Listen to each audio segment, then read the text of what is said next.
ಆಗಲೇ 4 ದಿವಸಗಳ ಹಿಂದೆ ಒಂದು ಮಾಧ್ಯಮದಲ್ಲಿ ಒಂದು ಯೂಟ್ಯೂಬ್ ಅಲ್ಲಿ ಒಂದು ನ್ಯೂಸ್ ನೋಡಿದ್ವಿ.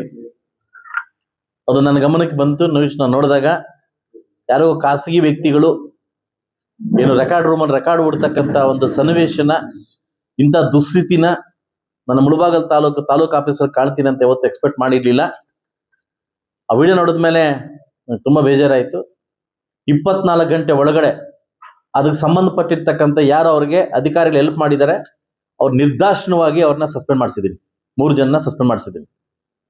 ಆ ಸಸ್ಪೆಂಡ್ ಮಾಡಿಸಿರ್ತಕ್ಕಂಥ ಉದ್ದೇಶ ಏನು ಅಂತಂದ್ರೆ, ಉಳಿದಿರ್ತಕ್ಕಂಥ ಎಲ್ಲಾ ಅಫಿಷಿಯಲ್ಸ್ಗೂ ನಿಮ್ಗೆ ನೀತಿ ಪಾಠ ಇದು. ಒಂದು ವೇಳೆ ನೀವೇನೋ ದಲ್ಲಾಳಿಗಳ ಜೊತೆ ಕೈ ಜೋಡಿಸಿ ತಾಲೂಕು ಆಫೀಸ್ನ ಮಾರಾಟಕ್ಕಿಟ್ರೆ ನಾನು ನಿಮ್ಮ ಜೀವನ ಮಾರಾಟಕ್ಕೆ ಇಡಬೇಕಾಗ್ತದೆ. ಇದು ಎಚ್ಚರಿಕೆಯನ್ನು ಕೊಟ್ಟು ಬಂದಿದ್ದೀನಿ ಎಲ್ಲ ಅಧಿಕಾರಿಗಳಿಗೂ.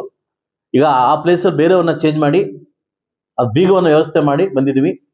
ದಲ್ಲಾಳಿಗಳು ಏನಾದರೂ ಫೋನ್ ಮಾಡಿ ಅಧಿಕಾರಿಗಳಿಗೆ ಬೆದರಿಕೆ ಇಡಿಸೋದು, ಪ್ಯಾಕೇಜ್ ಫಿಕ್ಸ್ ಮಾಡ್ಕೊಂಡು ಆಚೆ ರೈತರ ಹತ್ರ ಮತ್ತೆ ಏನಾದ್ರೂ ಅಮಾಯಕರ ಹತ್ರ ಹಣ ವಸೂಲು ಮಾಡ್ತಕ್ಕಂಥ ಕಾರ್ಯಕ್ರಮ ಇಟ್ಕೊಂಡ್ರೆ ಅದು ಇನ್ನು ಮುಂದೆ ನಿಮ್ ಭ್ರಮೆ, ಇದು ನಿಮ್ಮ ಭ್ರಮೆ. ಇವತ್ತು ನಾನು ನಾಳಿಂದ ಏನ್ ಮಾಡ್ತಾ ಇದ್ದೀನಿ, ನಮ್ಮ ಏನು ತಾಲೂಕು ಆಫೀಸಲ್ಲಿ ಒಂದು ದೂರು ಪೆಟ್ಟಿಗೆನ ಇಡ್ತಾ ಇದ್ದೀನಿ. ಏನು ನಿರ್ಲಕ್ಷ್ಯ ಅಧಿಕಾರಿಗಳ ಬಗ್ಗೆ ದೂರು ಪೆಟ್ಟಿಗೆ.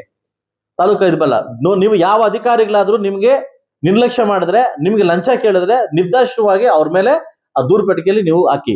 ತಿಂಗಳು ಒಂದ್ಸಲ ದೂರು ಪೆಟ್ಟಿಗೆ ಎತ್ತಿ ಆ ದೂರು ಪೆಟ್ಟಿಗೆಯಲ್ಲಿ ಬಂದಿರತಕ್ಕಂಥ ದೂರುಗಳ ಮೇಲೆ ಅವ್ರಿಗೆ ಸನ್ಮಾನವನ್ನ ಏರ್ಪಡಿಸಿದ್ದೀನಿ. ವಿಶೇಷವಾಗಿರ್ತಕ್ಕಂಥ ಸನ್ಮಾನವನ್ನ ಏರ್ಪಡಿಸಿದ್ದೀನಿ. ಆ ಸನ್ಮಾನ ಏನಂತ ಅವ್ರಿಗೂ ಇವತ್ತು ಗೊತ್ತಾಗಿದೆ. ನೆನ್ನೆ ಅವ್ರು ಕೊಟ್ಟಿದ್ದೀನಿ ಸನ್ಮಾನ.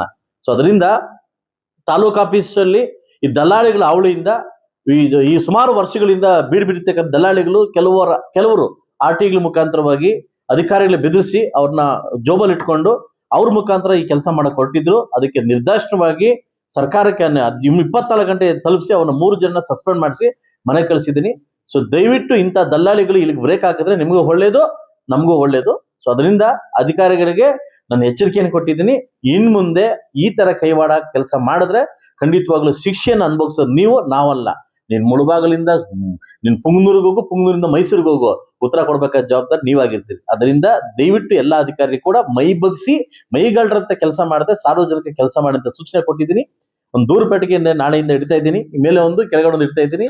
ನಿರ್ದಾಕ್ಷಿಣ್ಯವಾಗಿ ದಯವಿಟ್ಟು ಯಾರಾದ್ರೂ ದೂರು ಕೊಡ್ಬೇಕಂತಿದ್ರೆ ಅದಕ್ಕೆ ದೂರ ಹಾಕಿ ತಿಂಗಳಿಗೊಮ್ಮೆ ಇದಕ್ಕೆ ಉತ್ತರ ಕೊಡ್ಲಿಕ್ಕೆ ಶಾಸಕರು ರೆಡಿ ಆಗಿದ್ದಾರೆ.